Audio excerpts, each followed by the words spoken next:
this? Jesus Christ. Huddy. Now let's talk. Jeva. Can we talk about Jeva. Please, Mac, I'm dying to talk about Jeva. you all day, okay? You've lost your mind.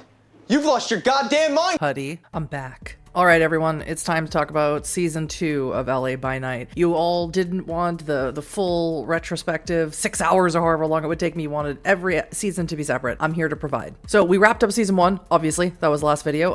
Great comments. Thank you, everyone, for the comments. Absolutely wonderful.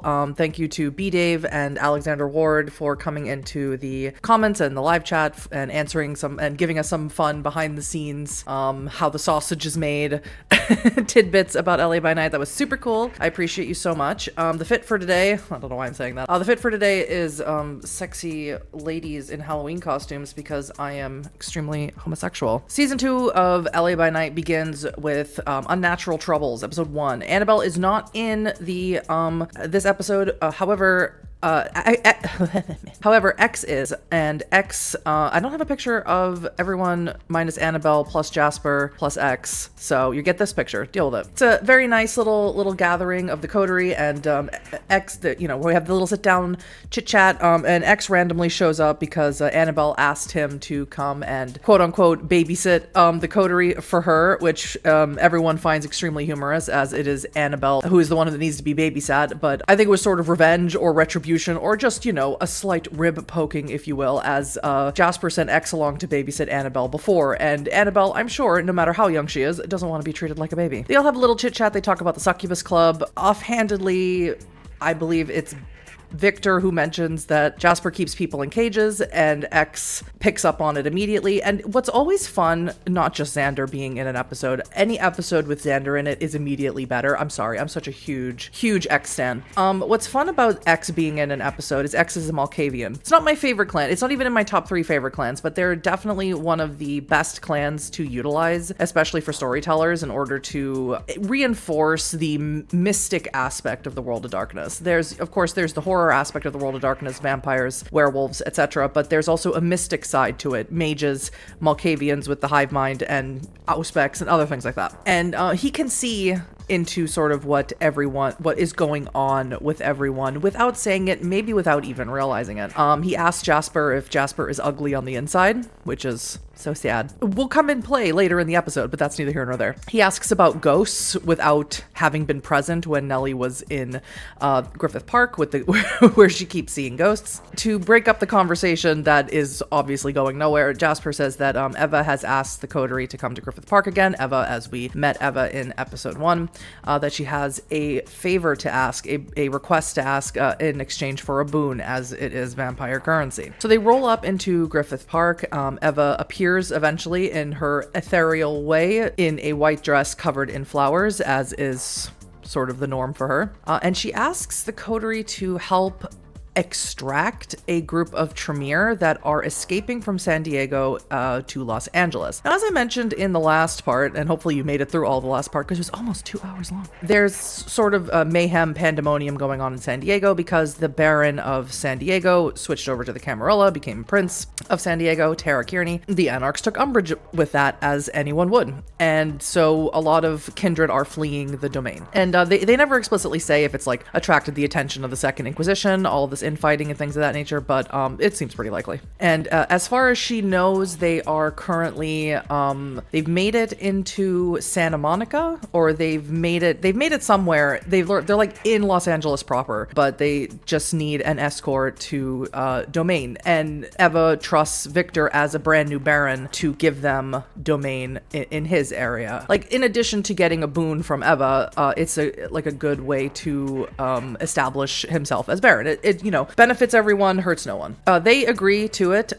However, during the negotiations, let's call it, Nellie starts seeing ghosts again, right? She starts seeing this one ghost who looks very similar to her. It's the same ghost that she saw in episode 1. Nellie asks about the ghost, asks if Eva can see the ghost. Eva says that she can. She calls her Petranella, to which Nellie says, hey, that's my name. Nellie obviously being a nickname for Petranella. Well, Petranella is not alone. There is another ghost here in Griffith Park, a ghost with red eyes. Now, so Wraith is one of my favorite settings in the World of Darkness. And although I think at one time I believe, and he might, I don't know how fast and loose Jason is playing with the rules, because specters are mentioned in Vampire the Masquerade in the core book. And in the core book, they describe specters as they are in Wraith. It depends on what 5th edition Wraith, if there ever is a 5th edition Wraith, what it's going to look like.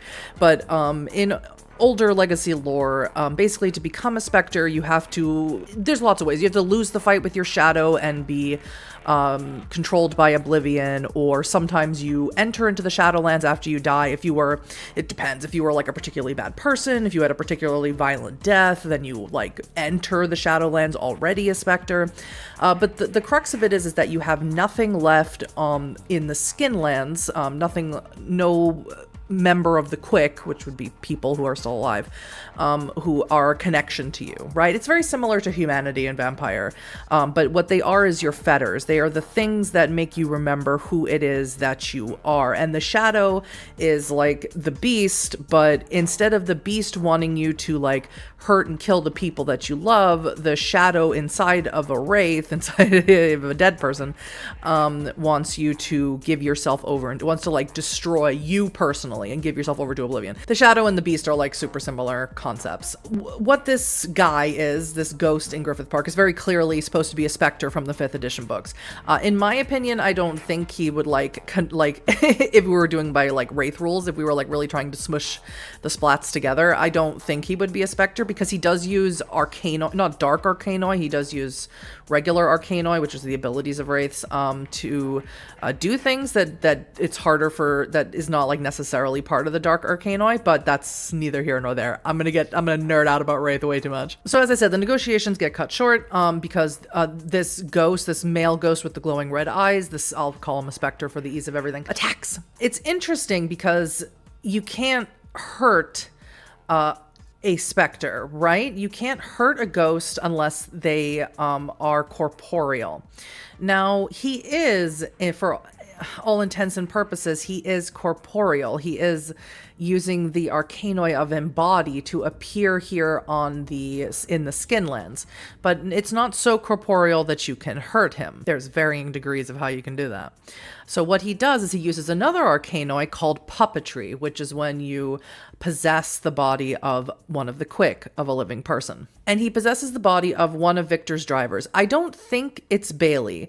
There are a few of Victor's people who work for him that we know the names of pretty well, that we hear about multiple times. I think B. Dave is a little bit of a troll. I'm just gonna say that because it's so funny.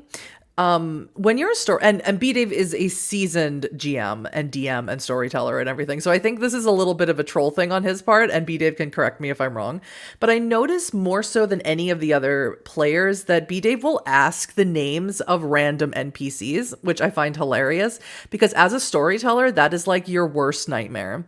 When you are just inserting an NPC into something because the players need an NPC to facilitate a thing, you're not really thinking about what their name is. You're just thinking about what their primary objective is. But B-Dave will be the first one to ask the people's name. And it's not, and what's so funny, it's not even out of character. B-Dave plays a Ventru, and he's also like very serious about his business, and he's very good to his people, like objectively so. There are multiple times where his people get injured or hurt or whatever, but through a fault of his own or not.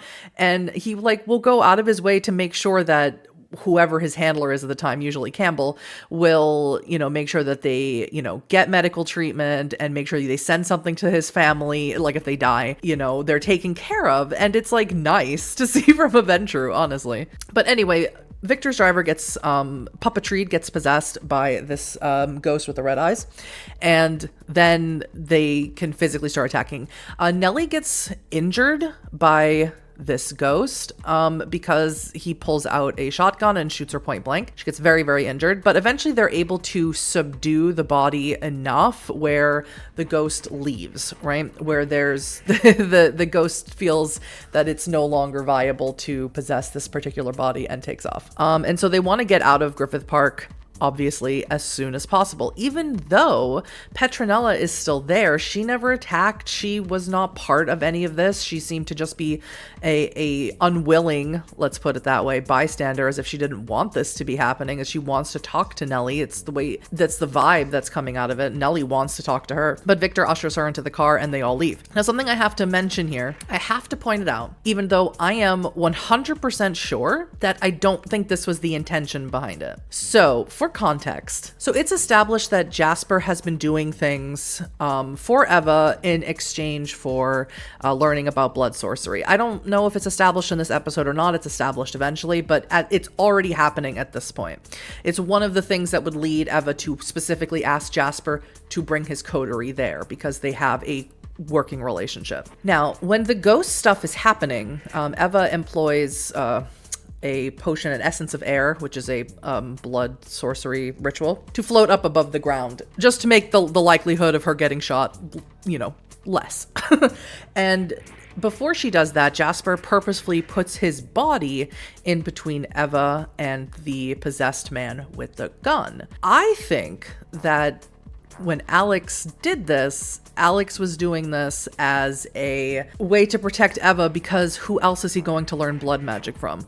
Besides the very little that blood magic that Nellie employs, we haven't seen really anyone else using blood magic and who's willing to teach it. Tremere in the past have always been very guarded with their secrets of blood magic, even though the Banu Hakim were doing it before the Tremere, but that's neither here nor there. But in 5th edition, certain, not necessarily Karna, which is the house that Eva belongs to, but more according to like the actual stuff written in the books, Ipsimesis, the house Ipsimesis, Tremere, are the ones who are teaching people. But you know, it's if people who belong to House Karna, who follow the teachings of Karna, also want to teach people, obviously they can. It comes far less so from the more Camarilla aligned Tremere, which are obviously House Tremere and House Goratrix. And yes, Goratrix in 5th edition is aligned to Camarilla, not Sabbat. Isn't that crazy? But that's because Sabbat is a whole other thing now in 5th edition. They're sort of back to whatever. It doesn't matter. So what I think is that Jasper stood in front of Eva not to protect her because he had you know, ooey gooey feelings for Eva. I think he stood in front of her to protect his source of learning blood magic. This might just be because Alex Ward is the Rizzler, whether he realizes that or not.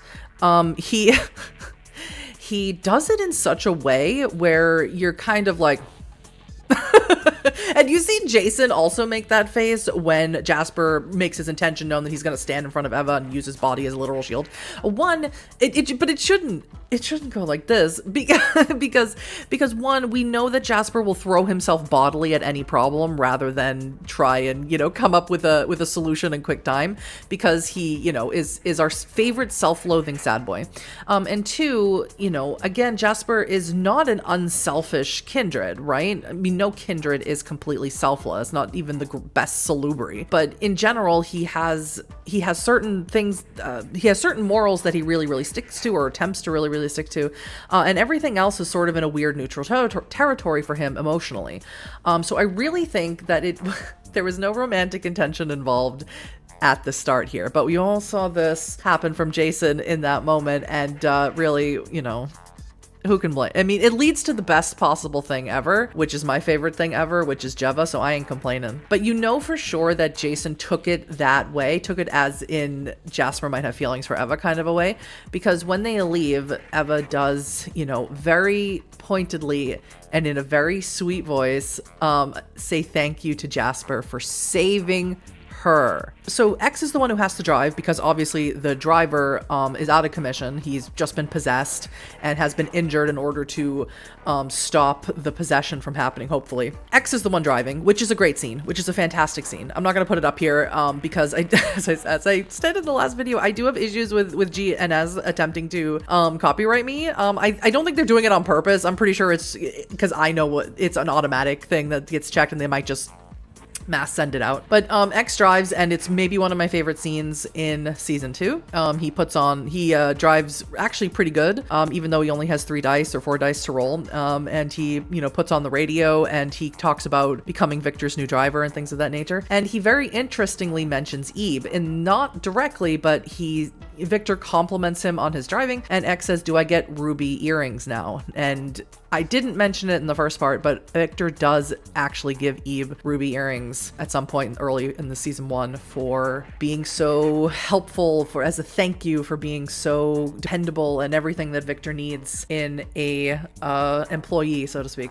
Even a borrowed one. We won't see Eve until the end of the season. We'll get to it, I promise. They arrive back at the Maharaja, which is the name of Victor's club. I don't know if I ever even mentioned that in the last part. And Nellie is really injured, as I said, and really needs to feed. And X also needs to eat. They take up one of Victor's people, as Victor has many people who work for him, upstairs. Nellie begins to feed and heal, and as is often the case in Vampire the Masquerade, when you feed, you lower your amount of hunger that you're in, but then you need to heal. And to heal, for example, aggravated damage, you need to make 3 rouse checks. So if you're at 4 hunger, let's just use this as an example, and you feed on someone and take 3 points of hunger away, you're drinking a lot from a single vessel. That's a ton. You take 3 away from a person, it's very likely that they are not going to make it into work the next morning. They might not even make it into work that weekend. It's very, you're basically putting them in a state of anemia. She takes a significant portion from this guy, and then she attempts to heal herself, and she ends up back in the exact same place of hunger as she was before she healed, which happens all the time. One of the best parts of this episode is Nellie kills this man. You start to love these characters, and if you're anything like me, where I'm colorblind, I don't see red flags, I'm joking, but I'm not. You start to excuse every single one of their behaviors all the time because you like them, right? I think that's pretty normal. It's pretty natural. So always giving the players, like Jason always does, giving the players the option to just drink someone to completion till there's no blood left in their body. I don't know why I turned German, but you're welcome. Drinking someone until there's no blood left in their body, giving them that option absolutely showcases just how fucking dangerous vampires are and how bad they are, how they aren't human anymore. And it's a beautiful scene. Excellent. She kills him. Everybody comes up and they they see what has happened. X panics. Victor and Jasper show up eventually. Victor tries to embrace him, which is wild. It was crazy. It's such a crazy moment, and you can sit here and debate whether it's more humane to leave him dead or more humane to bring him back. And is Victor's attempt, out of guilt, or is Victor's attempt out of some morality that he has? I don't know. It's just the best. I mean, the opening to season 2 slaps. Season 2 is my second favorite of all the seasons. Season 3 is like lightning in a bottle, but we need to wait until we get there. That happens.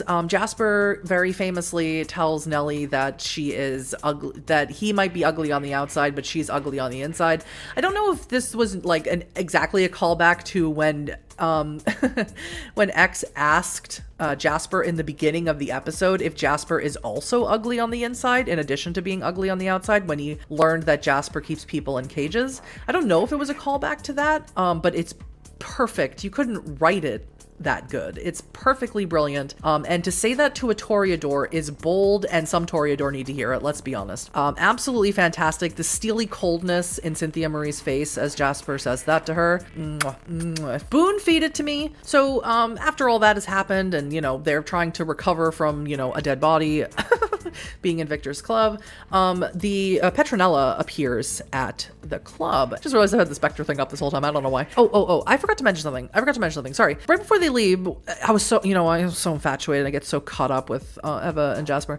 Eva gives X a potion to drink and tells him that he has to drink it. That'll be coming useful for him later. Doesn't give any more clarification to that. It'll help him see. And when Petranella appears, as I said, embody is something that takes a lot of arcanoi, a lot of pathos to use to be able to embody yourself in the Skinlands, and only Nellie can see her. X drinks the potion down and uses Share the Senses, which is an ability, an Auspex ability, so that everyone around him can see. And the potion obviously helped amplify that so that not only can he share the senses with Nelly, but he can share those senses with the people around him. So everyone now can see Petranella. And as I said, Petranella looks extremely similar to Nelly, and she lets Nelly know that the mean ghost in the park is her uncle Antonio, and that Petranella and Nelly are related, that Petranella is her ancestor. And so is Antonio, her uncle. I do not know the history of California very well. One, I'm uneducated. That's a story that is not pertinent, but just believe me when I say I am uneducated for growing up in a religious cult. And I've tried to educate myself as much as possible, but I just never got around to like learning. I know like super basic stuff about California. I know it was lots of other stuff around it, but it was owned at one point by Spain. So at one time, Petranella was of Spanish nobility, and they owned the area that was Griffith Park, and I'm sure much larger areas. And at some point it changed hands into Griffith J. Griffith, right? Who is the person that the park is named after. We find out that Nellie G, as her name is sort of sounds like a rapper's name. Nellie is Petranella Griffith. That is her full legal government name. So they don't explain it, or they don't go into detail, and it's really not that important. But at some point, the descendants of Petranella, meaning Nellie's family, and the descendants of Griffith J. Griffith had an intermarriage, or at least had someone in those lines had a relationship and made children, and eventually that line leads down to Nellie. So ghosts want things, and it's nice to want things. The point of Wraith is not to go on undead or dead forever, unlike with Vampire, where I guess your point is to unlive for as long as possible. If you die, and you die with absolutely no, let's use Casper terms, right? With absolutely no unfinished business, you're not going to the Shadowlands as a wraith. You're passing on to whatever lies beyond. It's not explicitly said in World of Darkness, and thank goodness. I really hate when everything is like when everything tries to be cut in clear lines, because then people get angry in the comment section. They're gonna do that anyway, but we don't need to help them. So what a wraith needs to do is they need to settle their fetters. They need to settle whatever unfinished business they left behind in order to move on, because that's what's key. So it's really horrible. Wraith is so horrible. It's awesome. I love it. So what's keeping you in the Shadowlands is whatever your unfinished business is. And as long as your unfinished business remains there, you're stuck in the Shadowlands. You need to settle it in order to pass on to whatever lies beyond. Is it something good? Is it something bad? It doesn't really matter, because what is in the Shadowlands is absolutely horrible. There is so much for the dead to worry about, for the dead to fear. Vampires who can rip you from the Shadowlands and use you for their own purposes. There are Reapers who will come and cut your corpus down and turn you into materials to be used in Stygia in the Shadowland, turn you into artifacts or chairs or whatever they feel like. You could somehow stumble into the Tempest, into an ever-churning sea that just wants to destroy you. The Hierarchy could find you and do all sorts of terrible things to you, put you in servitude forever and ever. Oblivion is always waiting for you. That is the entropic force that powers the Shadowlands, that wants everything to fall to it. Gives you a shadow once you enter the Shadowlands that forever will be tempting you to just give into it. Forever. And time doesn't mean anything. And it's awful. It's awful. There's no state of all of the World of Darkness creatures. There is no state that you would want to be less than to be a wraith. I promise you that. So Petranella needs Nellie to solve her fetter, to solve her unfinished business, and that is that the land that was Griffith Park, something happened where she never inherited it, or she was never entitled to it. Something happened with her uncle. Either it got switched hands to her uncle, or her uncle made a deal with someone else for, short-term gain while he was alive, whatever it was. Again, nothing is hard and fast with this. It's not clearly stated. And Jason does something really great, again, with a lot of Wraiths. I'm sorry, I'm talking about Wraith so much. I love Wraith. A lot of Wraiths have trouble remembering, because especially Petranella has been alive for 200, 300 some odd years. And so she can't remember like little details about everything, because at some point you forget like almost everything about your mortal life, and you just remember the thing that is keeping you in the Shadowlands. The fact that she is still around and hasn't given into oblivion and all the other problems in the Shadowlands is amazing in and of itself. So she wants Nellie to figure it out, because Nellie's like, how am I supposed to do that? And she's like, I don't know, figure it out. Put down on paper some sort of legal document that says Petranella was entitled, or is entitled, or was the official owner of such and such a piece of land in and around Griffith Park. So Nellie agrees to it, and then she warned that you have to like deal with you know, Uncle Antonio. You have to do something about it because he's going to keep coming after you because the restless dead are relentless. So in every, oh God, here we go again. In every splat, the creatures are all referred to as certain thing. In vampire, it's kindred, right? In werewolf, it's Garu. In mage, it's the awakened. Wait, I can do this. In changeling, it's Cathane.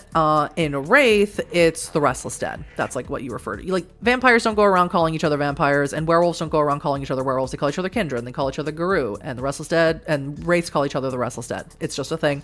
And I love it. What he wants is, again, super vague, but he like wants, like, he's like, Griffith, it's like Griffith Park is mine and everything inside of it is mine. And like the labyrinth, like I want that real bad. And like, I don't know what it is about it that he wants. It's really never explored in the 5 seasons. I am only talking about this so much because I love Wraith. Have I mentioned that? Anyway, I don't know if he wants the mirror. I don't know if it's like, because Jason is playing him as a specter, even though he's not really doing things like a specter would do because a specter doesn't have any fetters. That's what the specter doesn't have any fetters. It's part of what makes them a specter, right? That's what happens when you give into oblivion. But so whatever. If he wants the mirror in the labyrinth, I don't know. I don't know what it is. And it's never gonna be, we're never gonna know. So that's neither here nor there. Basically, he's just a bad guy for them to hate, and that's super fine by me. All right, but we don't have time to deal with the problems of the ghosts because we have to uphold a boon that was given or offered by Eva to go rescue these Tremere, and they're called the Weird Sisters. I don't know if I mentioned that. And so Annabelle's back.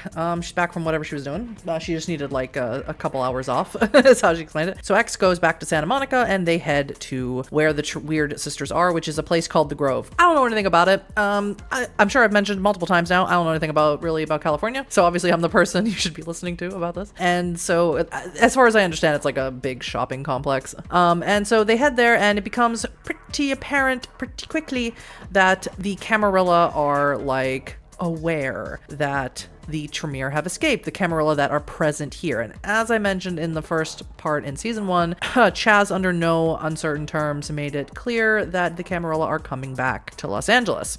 And so they're here. And they are basically using the police. They have the police in their pocket, and they're using the police to keep them at the Grove until whoever is going to arrive to deal with it. So the coterie go in. We get a really humorous exchange where Nellie convinces him to let her in because she has a store here, a thorn store at the Grove. So Nellie has a fragrance already called Arachnophoria, and the police officer says, oh yeah, my wife loves that fragrance, and blah, blah, blah. And so then Victor, of course, takes his opportunity to say that a new one is coming out, because they make fun of it because it's a bug-themed, I guess, fragrance, and so because Anticipation is the next one coming out, and the police, and he's like, yeah, we'll get you, you know, like a free sample or whatever, and, you know, Nellie is just aghast because that is not at all her brainchild. So they get up there, and Victor does what Victor does best, which again I didn't mention, but Victor's whole thing is hiding in plain sight, right? He like is a very visible person. He keeps the masquerade by hiding in plain sight, so like no one would suspect that he's a kindred because he's so visible, right? He's at all of his club like events, and he's on his social media, and so like who would think that he is a vampire? No one, right? So he gets on his live stream for his, I don't know, Instagram or whatever. He starts like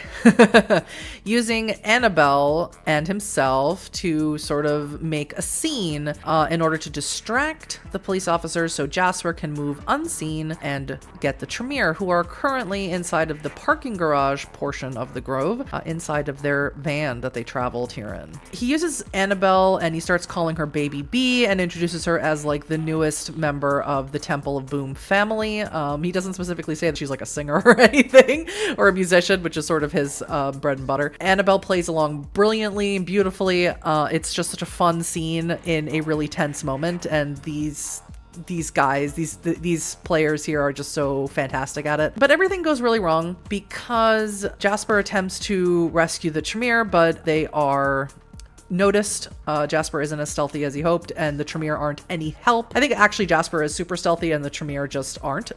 So shooting begins, gunfire, gun battle begins, the Tremere flee. Jasper doesn't flee right away, and here's why. Someone shows up who is not part of the police department, but he is very clearly one of the members of the Camarilla. He is specifically the sheriff. His name is Marco. I don't think we ever find out what his clan is, but he obviously has some blood sorcery in his back pocket because he forces Victor to get very, very hungry using an ability called Extinguish Vitae. And Jasper, again, being invisible, comes right up to the sheriff, who's standing far too close to the edge of the parking garage on the roof of it, and kicks him over the edge, which is mwah.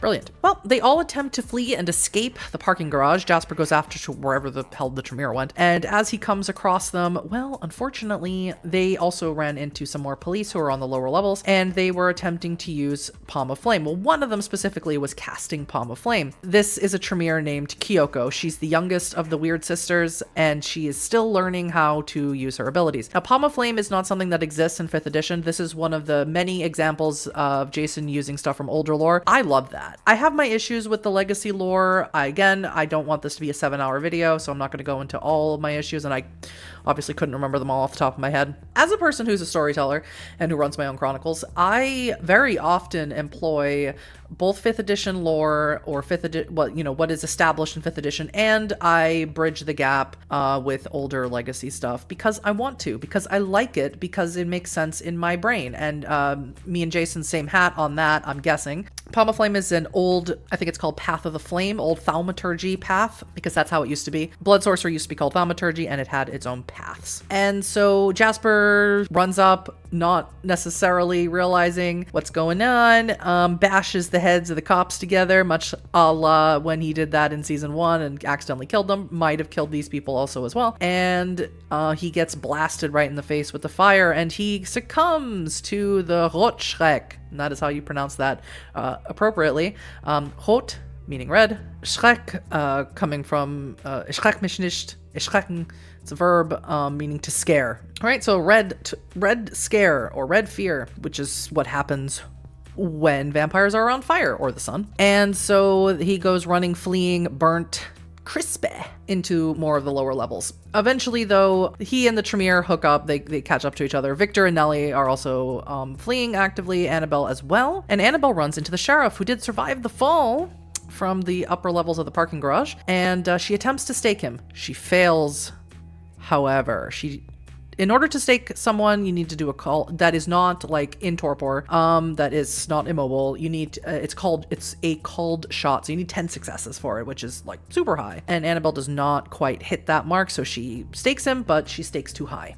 Jasper does see this, and Alex I think Alex goes over into aggravated willpower damage, which as a storyteller, personally love that. He does eventually help Annabelle stake him appropriately. And then he decapitates him. Nice. You can see Jason was not prepared for the sheriff, Marco, I don't know if I said his name, to meet final death so quickly. You know that wasn't something that Jason necessarily thought was going to happen, but it super happened. And that's part of what collaborative storytelling is all about. We love to say it. They flee with the Tremere. Nellie doesn't go with them because while she's there, as she's escaping, she runs into someone who is very clearly La Sombra. She thinks it's her uncle, because I think it's supposed to be a man, so we'll find out who this is later. It becomes very apparent that it's a La Sombra because he whips around some Oblivion tendrils. And yes, Oblivion, the same Oblivion that I mentioned in Wraith, is also something that certain vampires can utilize.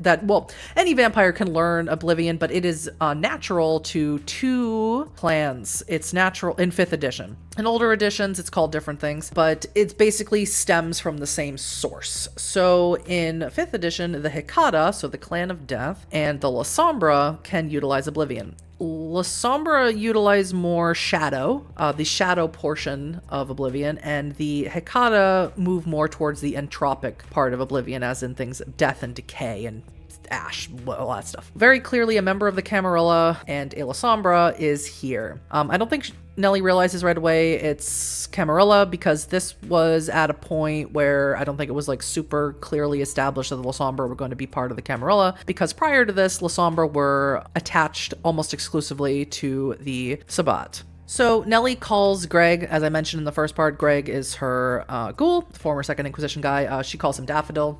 She'll get another ghoul later with a flower code name, and she wants to go check in on her sister and deal with the ghostly problems. I imagine that this scene happened because they knew that Nellie wasn't going to be, Cynthia Marie wasn't going to be available the next episode. But we'll find out exactly what went wrong later on. So the rest of the coterie flee back to the Maharaja, and this is where we learn that Baron Tara Kearney, canonically now, is dead. The Weird Sisters, which is comprised of Hester, Violet Luna, and Kyoko, they talk about very briefly like the problems going on in San Diego, the chaos, the anarchy, but not in the way that they want, the infighting, the Civil War, whatever you want to call it. They talk about that, and they talk about Tara really quickly, and that's when Jasper reveals that when he gave Tara over to the Baron, to Baron Abrams, his Baron, she met final death, unknown how, and that her ashes were sent to Vannevar Thomas, who is either in Los Angeles right now or on his way to Los Angeles to become prince.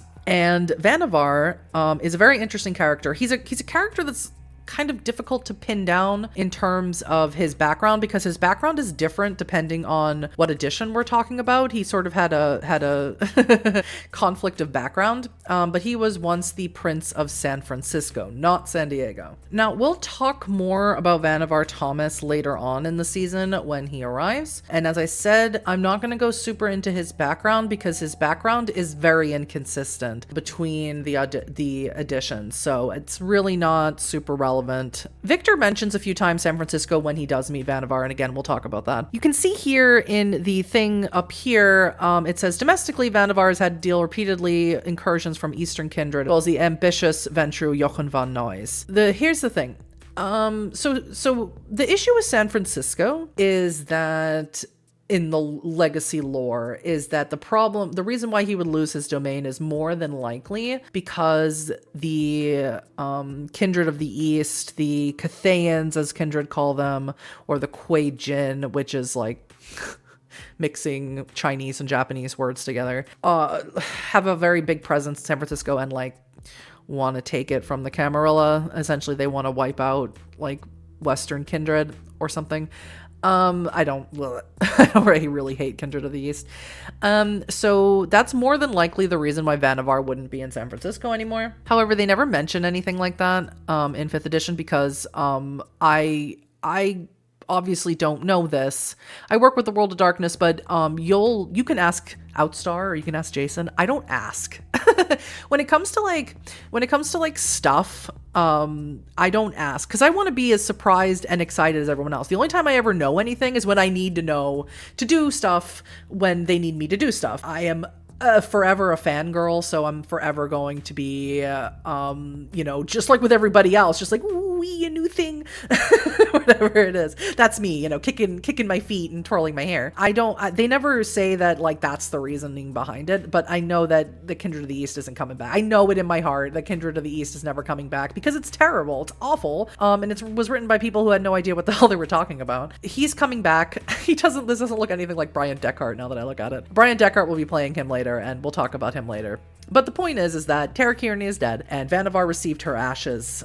So, like, it's on now. The next episode I'm not going to talk super in depth about because it's one of it's an episode that I totally love. One of my favorite episodes of some of my favorite episodes of LA by Night are episodes where everyone just sits around and talks. What is super pertinent about this episode, Gentle Manners, this is the first episode where we get a player for the character of Eva, and it's played by Josephine McAdam, and they are perfect as Eva. And I don't know if like Jason was like, oh, and Eva totally loves Jasper.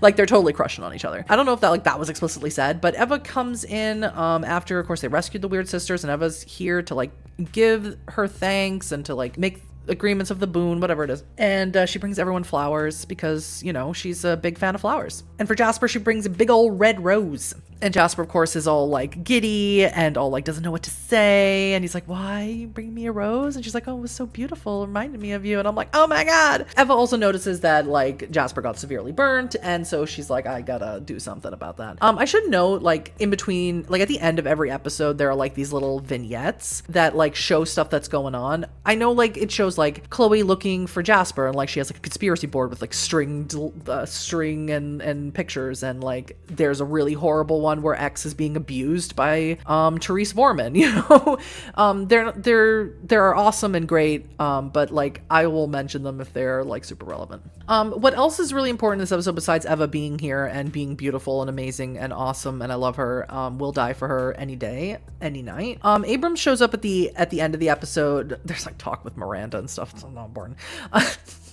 Abrams shows up at the end of the episode to like basically chastise Victor, because obviously everything that went down at the Grove, a lot of it was captured on live stream because Victor was live streaming, you know, in his way of, as I said, keeping the masquerade in public. Abrams just like totally like comes down on him and says like they need to get together. The other barons, and that includes Nines Rodriguez, you know, played Bloodlines, you know, Therese Vorman and himself, along with Victor, in order to, they're the 4 barons at the moment of LA, and they need to talk about, you know, how to deal with, like, because like this is not okay, and Victor needs to, you know, sort of meet with his peers and let his peers tell him like what's going on. They also of course need to talk about the Camarilla, and Abrams, you know, launches into his speech, and it's very similar to the speech that he gives in Bloodlines where he's like, I hate the Camarilla, they're jackbooted thugs and blah blah blah. He hates the cam. He hates the cam. He's an anarch through and through. He is as anarch as Damsel is, honestly. But before that meeting can take place, first they need to figure out where Nellie's gone. Nellie's disappeared, and they haven't heard anything from her, and so they're like getting a little concerned about Nellie. And so Greg shows up all bloodied and beaten. Looks like he hasn't slept in 2 days. Jasper and Annabelle and Victor don't know about Greg. Victor recognizes Greg not because they've met, but Victor recognizes Greg because he had the dossiers of all of the Second Inquisitions back in season 1 from Fiorenza Savona, his Malwa, about who these people were and like their backgrounds and stuff. So he like recognizes him from that. All of them very quickly realize that Nellie has been keeping secrets. And Nellie has, of course, ghouled him, which they also very quickly realize. So Greg tells him that Nellie's sister was kidnapped, gone, to a church in Los Feliz. Again, I don't know. It's a part of the Los Angeles, I assume. Clearly she's been, you know, Greg and Nellie go there, and Greg tries to like explain like that she like seemed to be possessed and like there were ghosts there, and like he can see the ghosts because he has ghouls get powers from their domiters, right? Naturally, just from consuming the blood. So he has ability of auspex, and he has sense the unseen. I believe it's established in season 3. The ghosts attacked, and they started bringing the whole church down that they were in, and Nellie got staked. And so he had been there for the last couple of days, just like protecting her from the sun and stuff. And he's not strong enough to pull the stake out of him, because it wasn't a stake, it was like a piece of wooden board from the church. And it's like, and the ghosts have her sister, and like you gotta go rescue Nellie. And the coterie give him a hard time and stuff, but and it's not really Greg's fault. I mean, they give him a hard time for being a former Second Inquisition hunter, and they give him they sort of give him a hard time like in proxy because Nellie's not there. They get to the place in Los Feliz.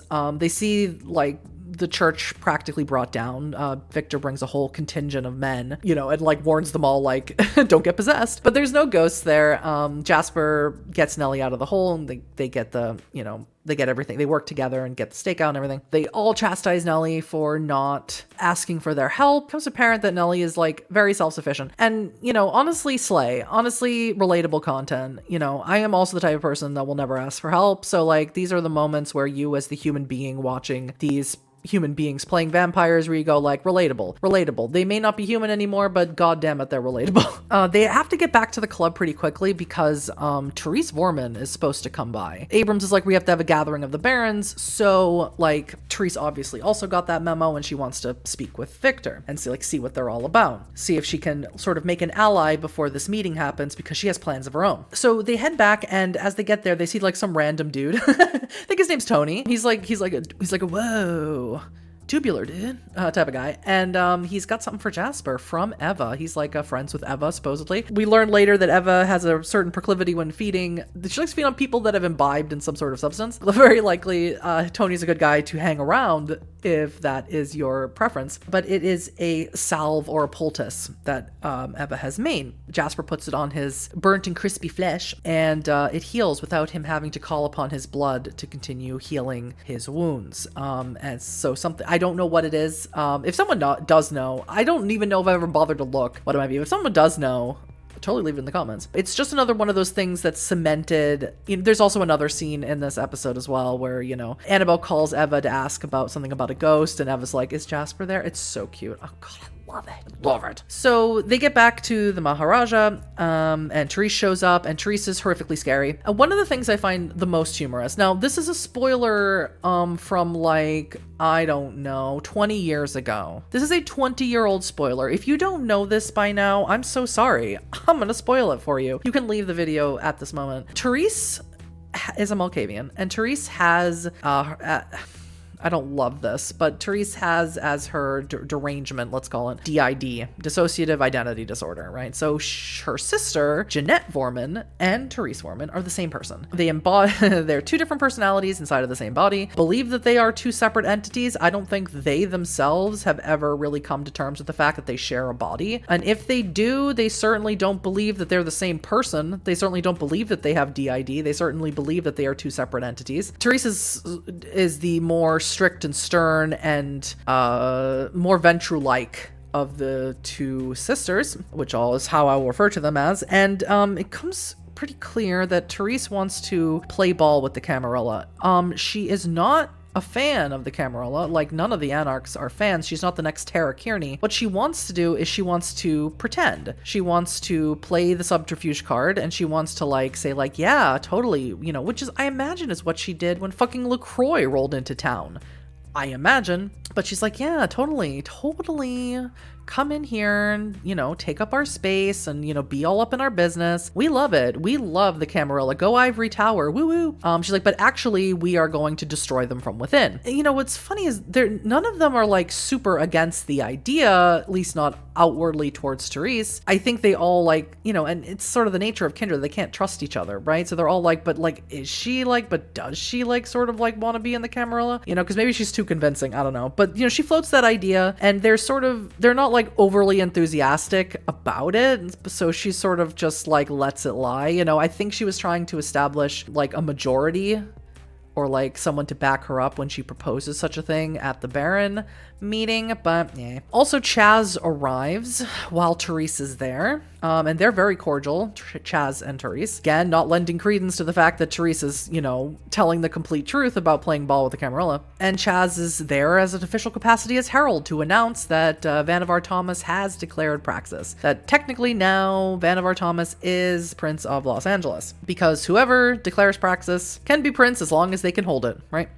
As long as they have the support to hold it, that's sort of how it works. And Victor's like, well, I'll declare Praxis. And, it's a funny moment. I think Victor was like being serious and like seeing if that was a plot thread that could go somewhere. And everyone else was like, well, you can't because you're an Anarch. And what is the other Barons going to think if you declare yourself Prince? That you're basically saying that you're going to switch over to the Camarilla. I enjoy the moment a lot. It's one of my favorite moments in season 2. But obviously absolutely wasn't going to go anywhere. You could see that coming from a mile away. And yeah, and it's also here after Chaz leaves, and they could see how Chaz is like, God, just such a chokehold over Nellie, and not in a fun way. Nellie lets everyone know that Chaz has been blackmailing her essentially, to like keep tabs on the coterie for him because he knows her deep dark secret.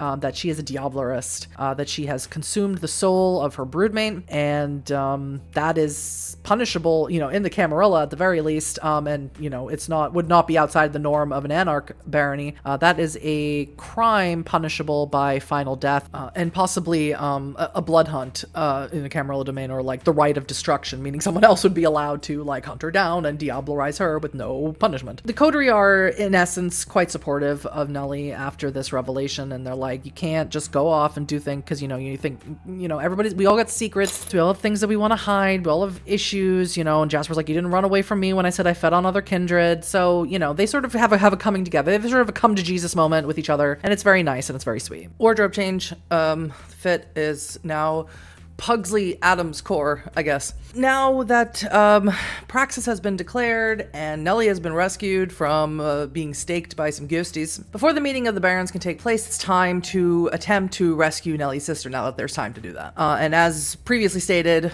she's either being, she's not really sure, being possessed by a ghost currently by Antonio or Petranella or whatever. They know in general where they are or where they were going, back to Griffith Park. Either way, they figure figure out that that's where they're gonna be. Probably because Antonio wants something in Griffith Park, right? They get Eva to come and to assist them because she knows who Petranella is. As far as much as you can know a ghost, and because she also has like abilities to create wards to protect people from ghosts. That's one of the blood sorcery things is ward against spirits. And so she arrives, and it's just, oh god, it's so perfect. She puts a ward on Annabelle's jacket against ghosts. She gives Jasper a pendant that's supposed to prevent him from being possessed. I just assume that the pendant has a ward against spirits on it. Kyoko, one of the weird sisters, who are currently still staying in Club Maharaja until they can like get settled in the valley, brings up apologizes to Jasper, of course, for the burning that she did. Whoopsies, accident. Can't hate her though, because Kyoko's the best and she'll get a player later. Of course, Eva also touches Jasper. Oh my god, they touch. Sorry, so stupid. She touches his face to like check the burns and see like how good her poultice did. You know, it's like, you know, also it's like a excuse to touch him, but also like to brag about how awesome she is because she's so awesome. All right, so Kyoko brings up something that they brought with them from San Diego, something that they had in the Chantry, I guess, or whatever the Anarchs Tremere of San Diego used, whether it was a Chantry or not. It's called a Benedante sword. I mean, normally it's a sword, but it's a dagger, so I'm gonna say dagger. Benedante dagger or a fennel sword, fennel dagger. And it's okay, so that is awesome one because it's from Wraith, as I already mentioned, like my favorite thing. It's so stupid. So the Benedante were like were or are, I have this like weird memory in the back of my head, like that they're like, they don't exist anymore, or they're like so super rare that like you never see them anymore, but that might be just something I have wrong in my brain. But the Benedante are a secret society of mortals who aren't mages, but they have developed like sort of hedge magic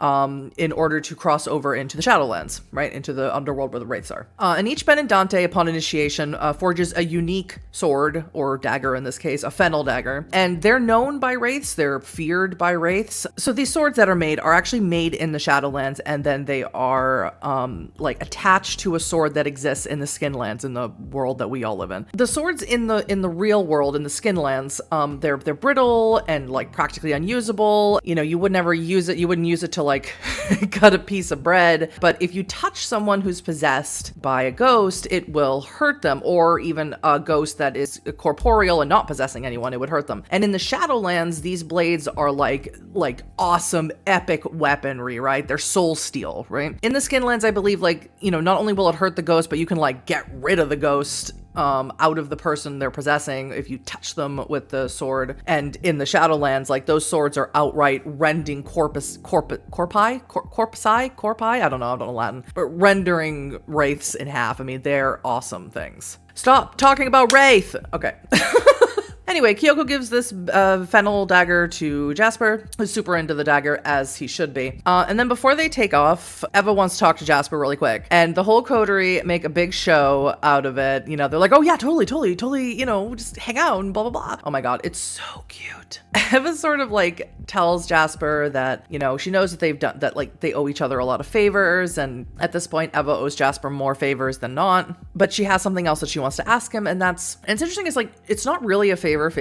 Like it sort of sounds like it is, and Jasper clarifies later. Basically, she lets him know that there is a Tremere in Los Angeles, now that the Camarilla are back, named Maximilian Strauss. Now, anyone who has played Bloodlines knows who Maximilian Strauss is. He is a very old Tremere. He's been around for a very long time, and at one time he was the Tremere Primogen, or the Tremere Regent, the Lord Regent of Los Angeles. Obviously, he's back. He's not going to take that position up again, as far as we know. He's a big deal. And Eva is afraid of him. Not only does she seem to be afraid of him just like in a general kind of a way, for reasons that we'll sort of learn about later. They're still left a little vague. But she claims that he has some of her blood, a very phylactery style, right? The Tremere pre-V5 were like very hierarchical.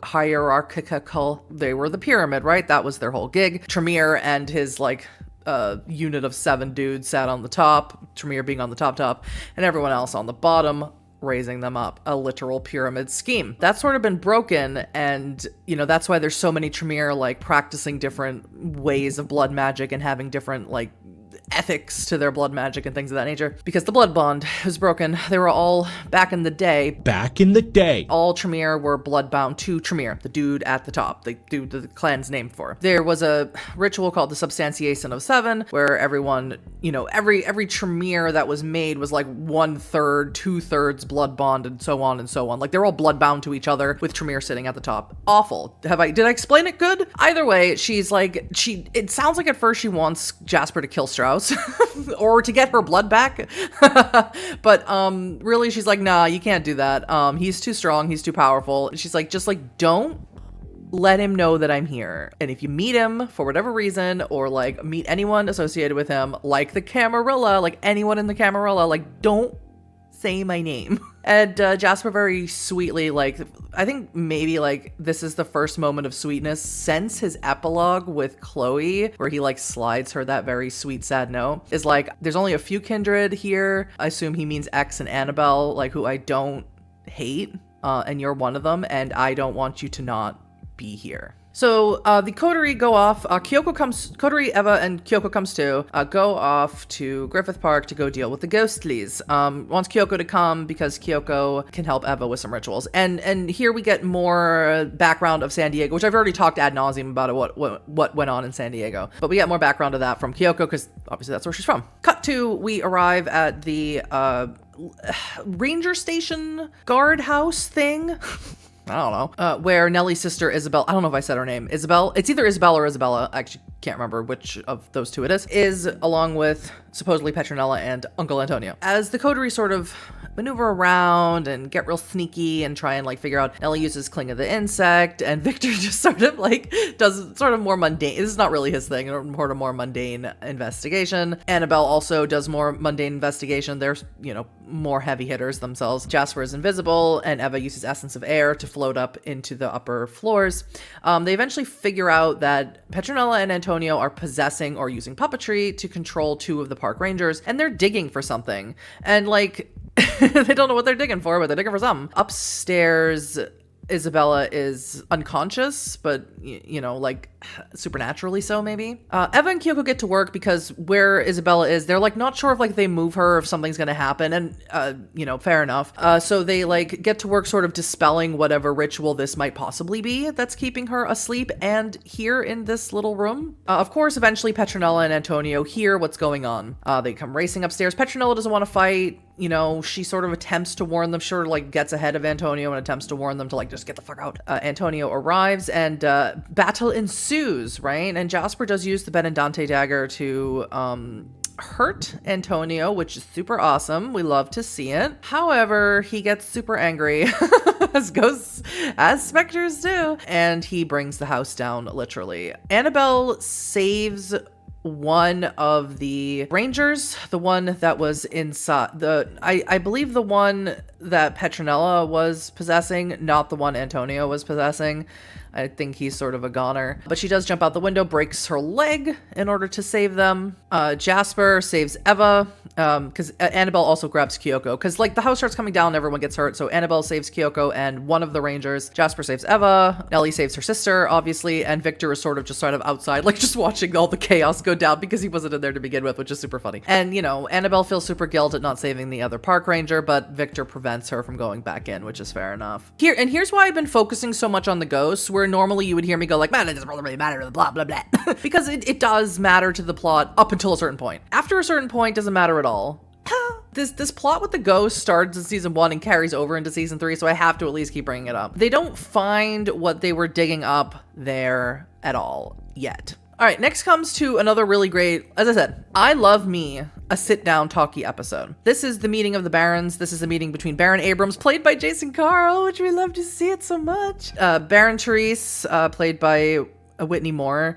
Baron Fiona now, which we'll talk about in a second, played by Ash Minnick. Baron Nines Rodriguez, played by Luis Carrazzo, and of course Baron Victor Temple, played by B. Dave Walters. Therese and Nines and Abrams are all characters known from Bloodlines. However, Fiona is someone we met back in season 1, and with everything that Victor has done, whether that's live streaming, vampire activity, declaring himself that he's gonna also declaring praxis for himself as an anarch, you cannot do that. He's just been causing too many issues, problems, and especially now with his heightened status as Baron, he just needs to be punished. And Abrams thinks the most fitting way to punish him is to give Fiona a piece of his domain, specifically the part of his domain that is Studio City. I mentioned multiple times, I don't know the layout of Los Angeles, but I assume that it's one, not huge, but also two, the fact the size of the domain doesn't really matter. It's the blow to the ego that matters. Victor basically feels like nobody's listening to him, and like that these barons are just so stuck in their ways that like this is a completely pointless exercise, and also adding insult to injury, taking a piece of his domain from him. Nines does come back with him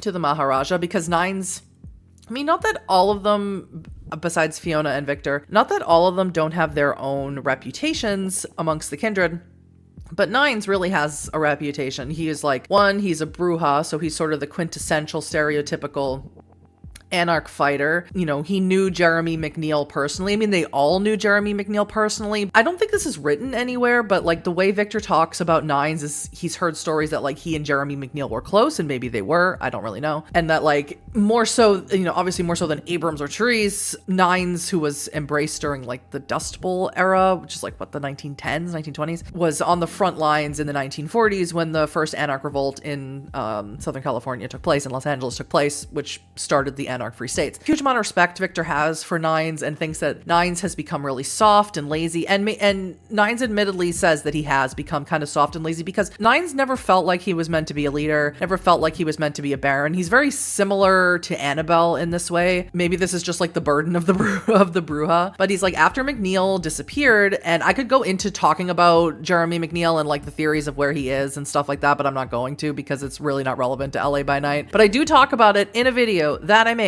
about the history of Los Angeles and the world of darkness. It's here somewhere on the screen where my hand is disappearing. Go get it. Catch it. Got it. And Nines just feels a malaise. He feels like, you know, he doesn't really know what he's supposed to be doing. Like, he's a fighter, he's a warrior, and now he's just like sitting around, you know, doing what? You know, like protecting this little piece of downtown that he owns, and like, is that what he's supposed to do for the rest of his own life? I mean, totally relatable, like relatable content. Plus he's a babe. I got that dog in me. Anyway, they have a little chat. It's not a super pertinent chat, outside of the fact that Nines and Annabelle get closer, that Annabelle sort of looks to Nines as sort of like someone who could be a mentor for her. That's sort of the most pertinent thing that happens in this episode. And the reason why I say this episode isn't super pertinent or important is because the coterie decide to come to do Therese's plan. They decide collectively that they're gonna go to the Elysium, they're gonna meet with the Camarilla, and they're going to pretend that they want to be in the Camarilla, or they're going to pretend at the very least that they want to play ball. And the reason I say that this episode doesn't matter super much is because for some reason, when that episode rolls around, everyone but Jasper forgets. Annabelle's not there. Annabelle, again, is with Nines.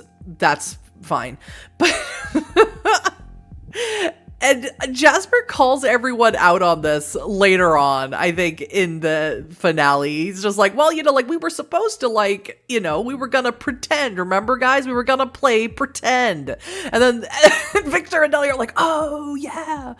But we'll talk about the reasons why they might have gotten too distracted by things to have remembered the plan. All right, so before the coterie head off to Elysium and Annabelle heads off to go hang out with Nines Rodriguez, they are attempting to get people on the side of Annabelle's new revolution, right? That's one of the things that Nines talked to Annabelle about in the last episode, where he's like, you need to be the new Jeremy McNeil. He doesn't say that, but he's like, you need to be the new Jeremy McNeil. You're young, you're fiery, you're full of passion, and you can reignite all of us old heads, all of us burnt out, quote unquote, you know, pardon the phrase, kindred who just don't see the point in fighting anymore. That episode actually ends with like this thing at the end where, you know, Annabelle gives this fiery speech, right? And so they want to get as many allies as they can to be on the side of the anarchs to help eventually push the Camarilla out. And so they absolutely go to the Nosferatu, because if there's anybody, any clan that you want on your side in any sort of conflict, you want the Nosferatu on your side. They are masters of information gathering. They used to at one time control basically the vampire intranet called Shreknet. They don't anymore because of the Second Inquisition. That was all shut down. But basically they are the best allies that you can have. The person who shuns the Nosferatu is the biggest fool of them all. So Jasper takes them to Hollywood Forever Cemetery. Again, a place people would remember from Bloodlines. People like me who don't know anything about Los Angeles. And it's there that they meet more people from Bloodlines, including gorgeous Gary Golden, which Jason just plays spectacularly. He's sort of the head of the Nosferatu there. They also meet Mitnick, again, someone you meet in Bloodlines. He's sort of like he's the ShrekNet person. He's the sort of your contact person, controls the server that you use in Bloodlines on your computer. And you also meet Amalia, which is another awesome character. She's horrible. She's she's awful, but like slay, honestly. She is in the Legacy lore. I don't think they mention it in 5th edition. I could be wrong about that if they mention it, but in Legacy lore, there's this stereotype, or archetype rather, with Nosferatu called Cleopatra's, and that is when Nosferatu sees someone so particularly gorgeous, a model, just a beautiful person, and they make them ugly and hideous like them because you don't deserve to be this pretty. And they sort of still have the mindset that like, I used to be beautiful, and it's really horrible. It's a really horrible thing to do to a person, especially a person who like may at one time like their looks meant a whole lot to them, like their whole life everyone told them how beautiful they were, and then they get turned into a horrific monster. And Gary is her sire, so that's another thing. Gary did that. Gary saw Amalia, this hot to trot up and coming model, and was like, not today, honey. They meet with all of them. Gary is super, it's underground. Everything is gross. Everything is covered in an inch of water. Nellie is dying. Have a little dinner. Gary provides everyone with rats. There's a bunch of Nosferatu everywhere that are using obfuscate, that are just watching them. Only Mitnick, Amalia, and Gary are visible for everyone to see. Annabelle does not eat the rat. She hides it in her jacket. Jasper eats the rat. It doesn't give him any sustenance though, because he's a blood leech. Nellie also eats the rat. She hates it, but it doesn't affect her negatively. And Victor has to spend a point of willpower to eat the rat because Ventru can only feed on specific types. Like that's their bane. They have they have a refined palate, and only things, and I believe for Victor, it's only people who know who he is. And that rat doesn't know who he is. So he has to spend a point of willpower, which we'll circle back to that in a minute. Gary says that like, in essence, the Nosferatu are more aligned with the Anarchs versus the Camarilla, but going even further than that, they're more aligned with their own personal goals and their clan. Like, it's pretty common knowledge that Nosferatu are more about clan than sect. Annabelle does, attempt to get Gary on her side, and Gary's not like, no, but he does say like, well, I'll be on your side if you let me into the labyrinth. He knows that Jasper lives there, and he wants a personal tour, and Jasper's not okay with this. And, Jasper wants the labyrinth for himself. He hates that everyone knows about it now, and he's just like, this is mine, this is my thing, and everyone leave me alone.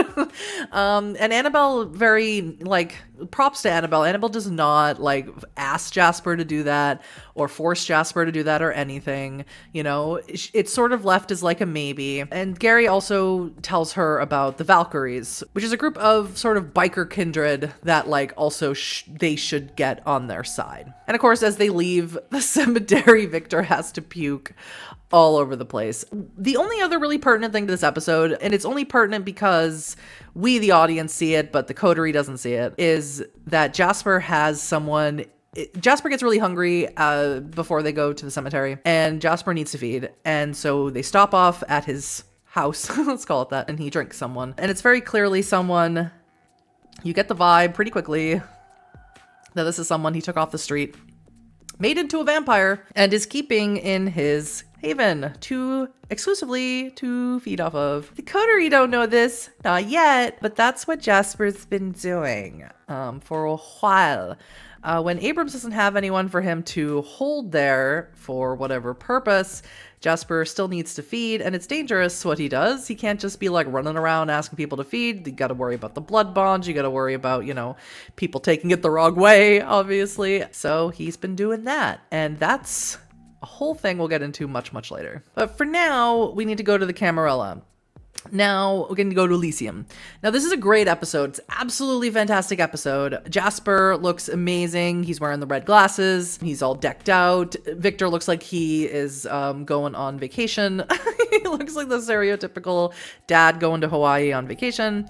Nellie looks beautiful, like always. Nellie always looks great. And so they meet with Prince Vannevar Thomas, who we already talked about him a little bit earlier, and I'm not going to go. And I already said his background is a little iffy in the lore, but the only thing you really need to know about him is he used to be Prince of San Francisco, something happened, and now he's come to Los Angeles to claim praxis here. He has a paramour who is also a seneschal who is not in the lore. Her name is Susanna Rochelle, and Maximilian Strauss is his keeper of Elysium. As far as we know, he's not the Tremere Primogen or anything like that. I'm sure he's like the regent of whatever chantry will get set up here, which we'll find out about that later. That is sort of the court that we know of at the moment. And he's without a sheriff, which is also super important. Let me backtrack. Jasper was offered the position of sheriff by Chaz. When Chaz came a heralding, Jasper was offered the position of being sheriff. And he has to give an answer eventually. So they're there in Elysium, and as I said, the plan was they were supposed to pretend.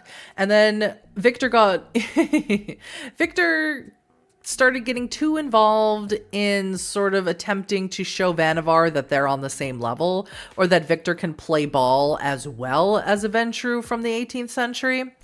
And it just didn't go in his favor, and it certainly didn't go in the coteries' favor. I mean, nothing like outrightly negative happened, but you could tell that it was just not going in the way that maybe Victor would have hoped. And eventually, like, Victor having a phone and things of that nature, Victor's phone gets broken, which is probably another blow to the ego. Jasper maybe fares the best at Elysium. He doesn't outright say yes or no to being sheriff, but he very expertly politically maneuvers himself around the question to being allowed to have more time to consider it. Nellie immediately falls under the entrancement of the much, much older Toreador, Susanna Rochelle, who convinces Nellie through the power of presence.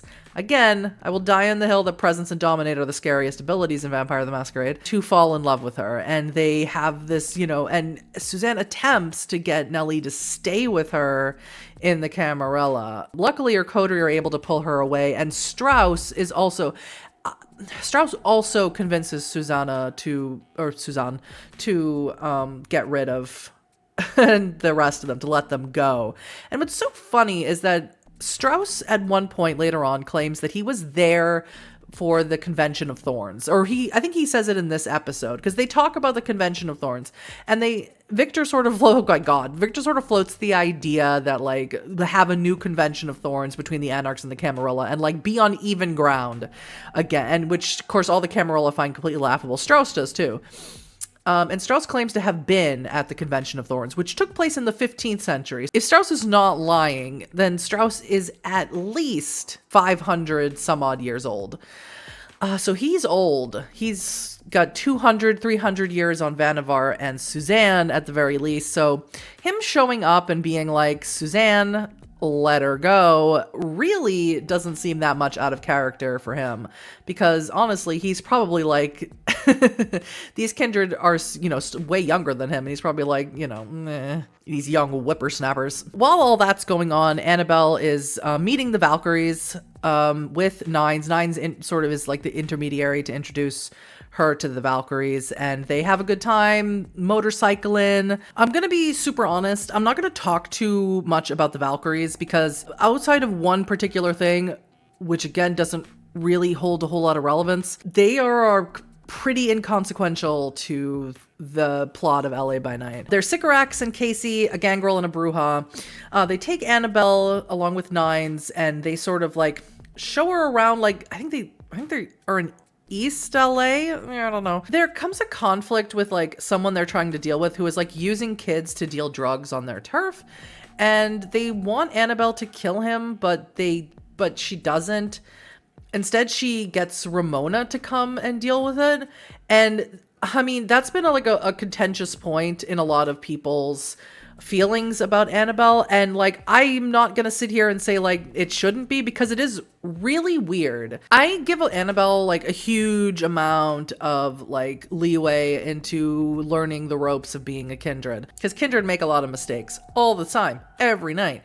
But this episode, this part I always found really strange and odd. I think the Valkyries probably were supposed to have a lot more to do with the story, but for whatever reason something happened, and Annabelle like not outright getting rid of someone who like uses kids to deal drugs. That seems like something against her morals, but I guess she doesn't want to be judge, jury, and executioner is also there. So it's sort of at this point where you can start to go with Annabelle. You can be mad about it or whatever, but Vampire is not a story of superheroes with fangs, right? That is not the purpose of Vampire the Masquerade. Annabelle is a flawed character, like they're all flawed characters.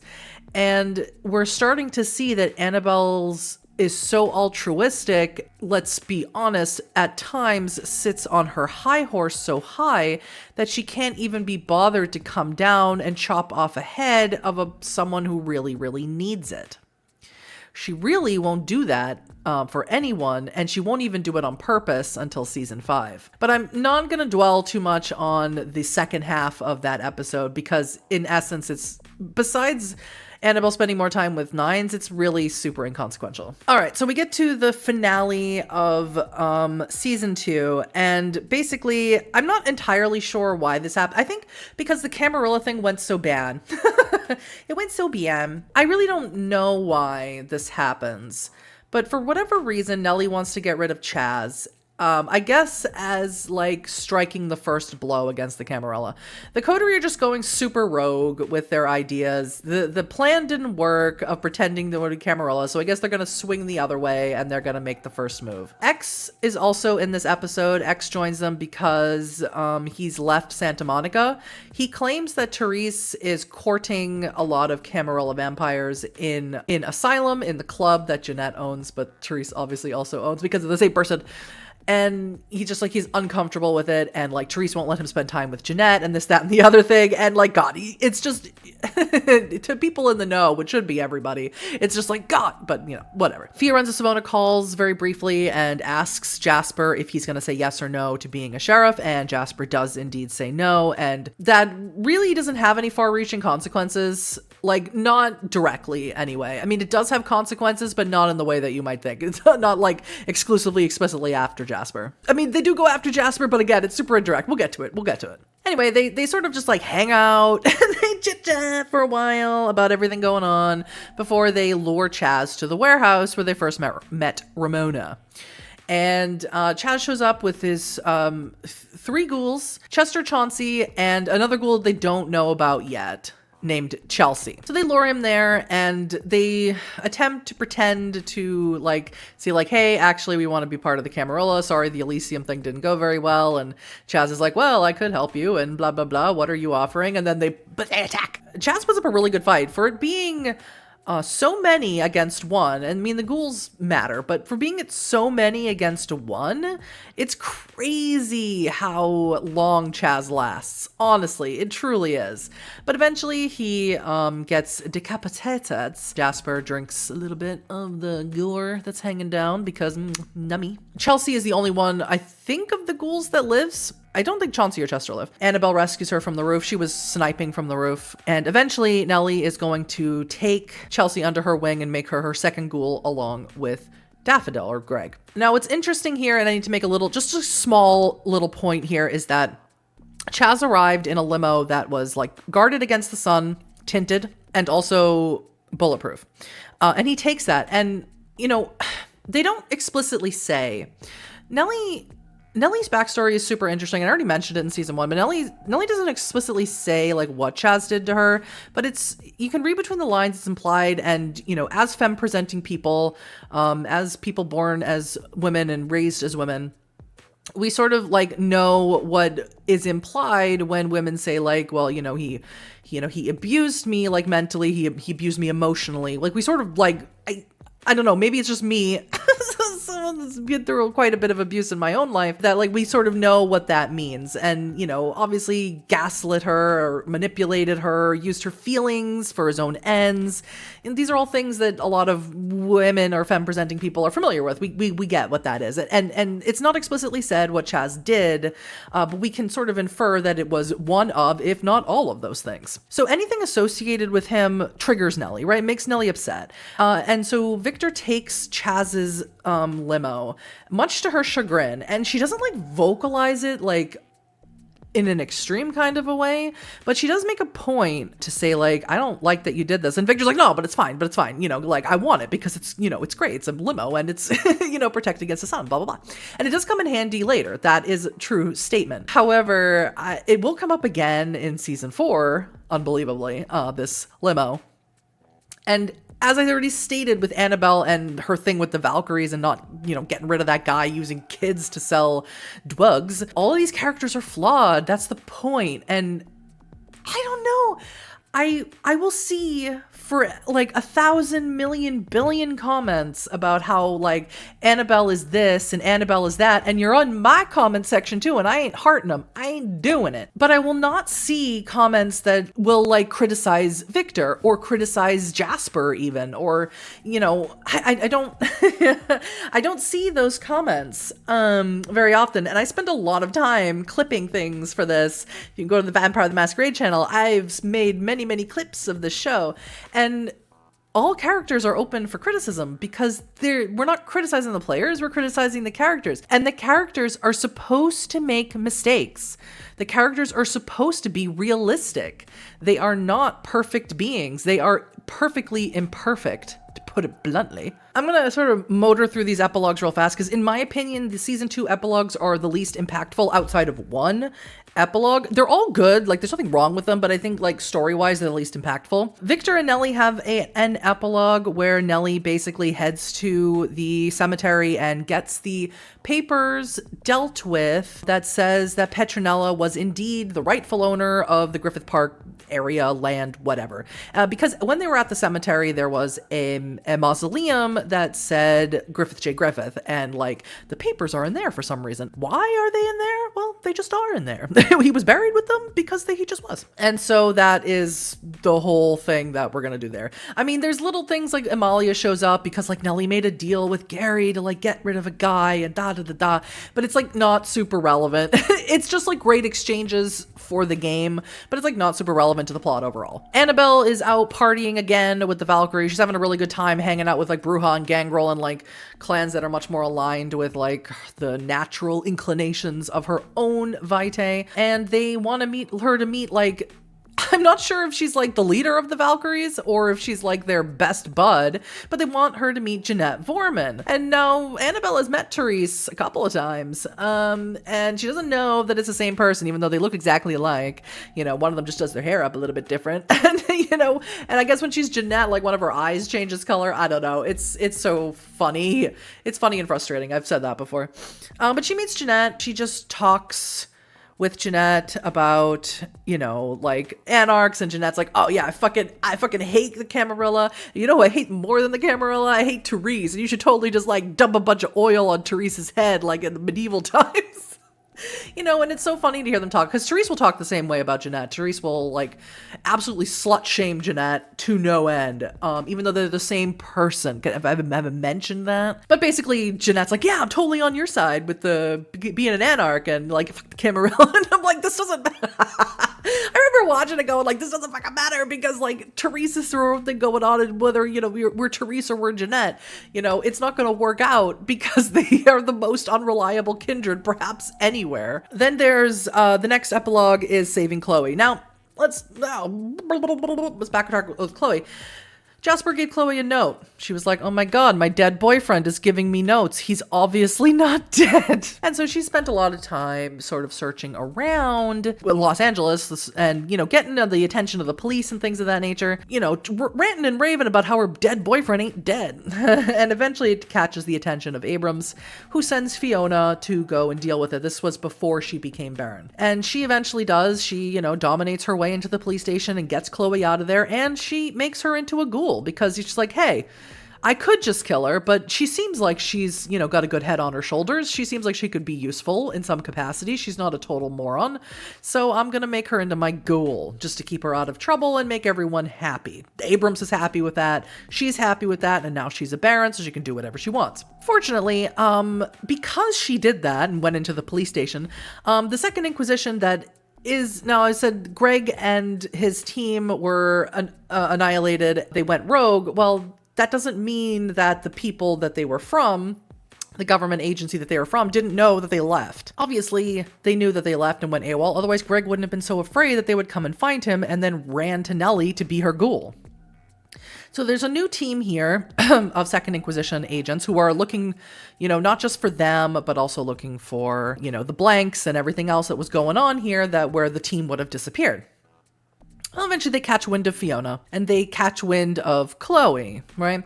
So they take Chloe captive and they inject something into her blood. We don't really know. We'll get to it in a minute, but they capture her. That's the long and the short of it. Fiona reaches out to Victor for help about this. Unbeknownst to Jasper, Victor and Nellie.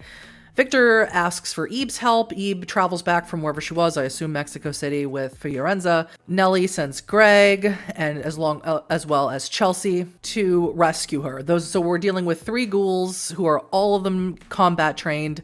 And they break into the facility and, Greg attempts to, use his ability as at one time being one of them to help get her out. And they do. They are successful in getting her out. And it's a really great episode. It's a really fun episode. It's a very refreshing episode because we're dealing with ghouls and not full-blown kindred. So there's a much higher chance that one of them could die. Now, ghouls are humans plus, but they are still very, very mortal. But the best epilogue of season 2 is absolutely Dark Hallways. It's the episode where Chloe has been successfully rescued, brought back to Fiona. Fiona asks for Jasper and asks for Eva to come and help because Chloe's not doing well. She's been injected with something. They pulled her, Greg says they pulled her tubes out of her and all this other stuff to get her out. And she's very, very sick and she's delirious. And Jasper sees her like this he had lost track of her after he gave her that note. And he's completely shocked to see her in such a state and angry, of course, that Fiona would make him a ghoul. And Fiona's like, well, what did you want her to do? You gave her all the things that I said in the first end, like you gave her a freaking no. What do you want her to do? Nah. Fiona doesn't talk anything like that. I don't know what I'm doing. And of course, Eva and Jasper have this sort of, pseudo romance thing going on, where they're starting to get closer and, ooey gooey feelings are beginning to ooey gooey melt. And, of course, Eva has to learn all about this right now, with absolutely no foreplay. Gotta learn, just gotta jump right into it. And so, but she's a person of, at the moment anyway, of high humanity and high morals, and she wants to help Chloe. And so she does. She performs a ritual of breaking the chain. It has an actual name. It always escapes me. I always forget the name, but it is an older legacy thaumaturgical ritual to break a blood bond, right? There are other ways to break a blood bond, by the way. That's also part of, the Sabbat can break blood bonds, but that's a topic for another video that I'll probably never make. But she takes Fiona's blood and she takes Chloe's blood and just drink a lot of blood and she has to expend a lot of blood, burns her hand to lift a literal chain out of the blood. It's awesome. It's maybe my top 3 favorite scenes of LA by Night of all time. Jasper attempts to touch her, comfort her while she's doing this, and burns himself. And not because he touched the steaming hot blood that she's handling, but because she has kindred wards on herself. Ward against kindred.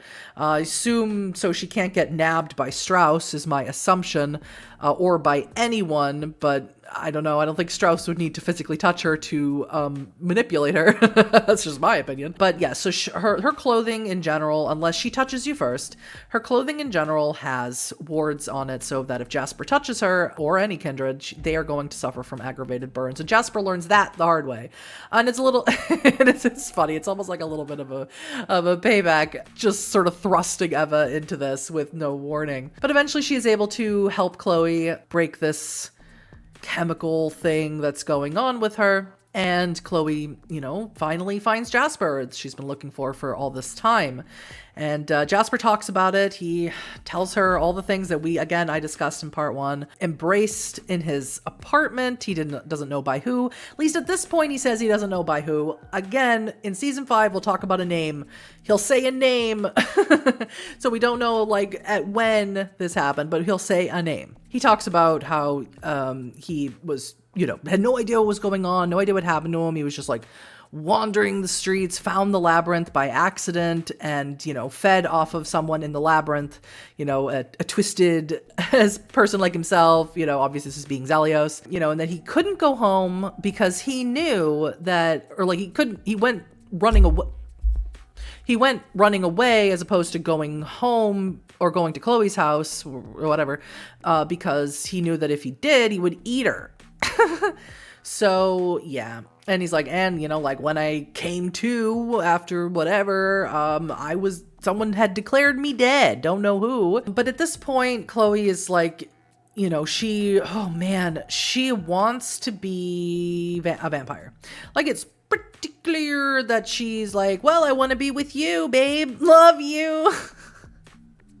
And he's like, you know, not that he doesn't care about Chloe or love Chloe or anything like that, but it's just, you don't want to do that because Chloe's a touchstone. Two, you don't want to make the person that you love into the undead. You just don't want to. If they're a touchstone and they matter to you, it's their humanity that matters to you. And once you kill them, they don't have the humanity anymore. But that's whatever. Eva gives Chloe her blood to make her into her ghoul in order to have sustained her because she took so much blood from her to do this ritual. There's no bond that's felt between Chloe and Eva. This isn't really explained. I had thought in the beginning this is because, like, Tremere have difficulties with blood bonds, but as far as I am aware, they can make blood bonds with humans, like, no issue. It's just blood bonds with other kindred they can't, like, not by any normal means. I don't know what this is, and it's never explicitly said by Jason what this is, but it's implied at this point that Chloe can't be bonded anymore. And so Fiona's like, well, you know, you should come back with me. I'll make you into a Ventru eventually once you've, you know, proven your worth a little bit longer to me or whatever. And she's like, or you can go with them. And Eva's like, she's my ghoul now. She's coming with me. And so Fiona just, nothing Fiona can do about it. And Fiona's like pretty graceful about it, honestly, slay. And Jasper's like, all right, we'll take you back to Griffith Park. You can live with Eva. And this is weird. This is Three's Company in the worst way. I would never want, not that this is Three's Company. I say in the worst way, but like, this is Three's Company. End of sentence. All right. So that is the end of season 2. I'm sorry. I rambled. I ramble. I'm a rambler and a gambler, and maybe I always was. I will get season 3 to you as soon as I possibly can. These take forever to edit because I ramble even more than what you see now. I'm rambling about everything. Anything that enters this brain just starts spilling out all over the place. It's disgusting. I hate myself. But thank you so much for watching if you've made it this far. And you're the best. I love Ellie by Night. Like, inject it into my veins. Replace my blood with it.